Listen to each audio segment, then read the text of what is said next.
Let me tell you a story in the form of a dream. I don't know why I have to tell it, but I know what it means. Close your eyes, just picture the scene as I paint it for you. It was World War II when this man named Kenji woke up. Ken was not a soldier. He was just a man with a family who owned a store in LA. That day, he crawled out of bed like he always did. Bacon and eggs with wife and kids. He lived on the second floor of a little store he ran. He moved to LA from Japan. They called him immigrant.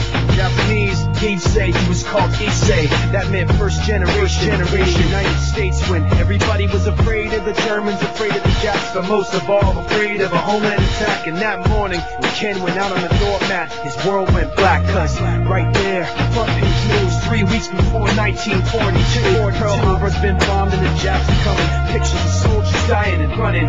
Ken knew what it would lead to, just like he guessed. The president said the evil Japanese in our home country would be locked away.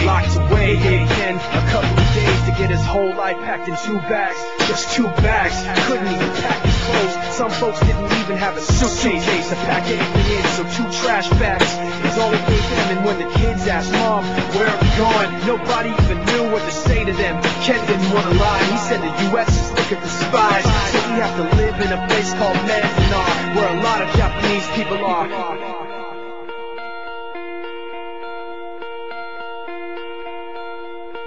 Stop it, don't look at the gunman.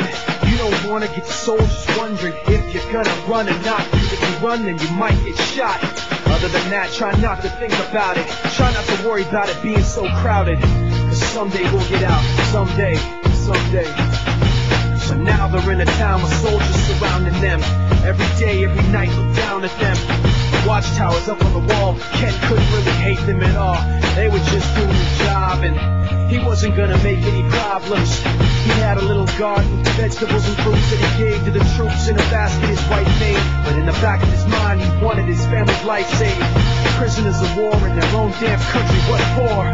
Time passed in the prison town. He wanted to be living down if and when they were free. The only way out was joining the army, and supposedly some men went out for the army, signed on, and ended up flying to Japan with a bomb. That 15-kiloton blast put an end to the war pretty fast.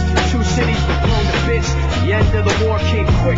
Ken got out big hopes of a normal life with his kids and his wife, but then they got back to their home, and what they saw made him feel so alone. These people had trashed every room, smashed in the windows and bashed in the doors, written on the walls and the floor, Japs not welcome anymore. And Kenji dropped both of his bags at his sides and just stood outside. He looked at his wife without words to say. She looked back at him, wiping tears away, and said, someday we'll be okay, someday.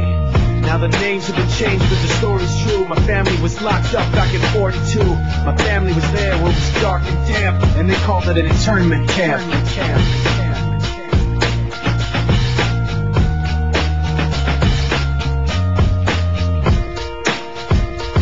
Japs not welcome anymore.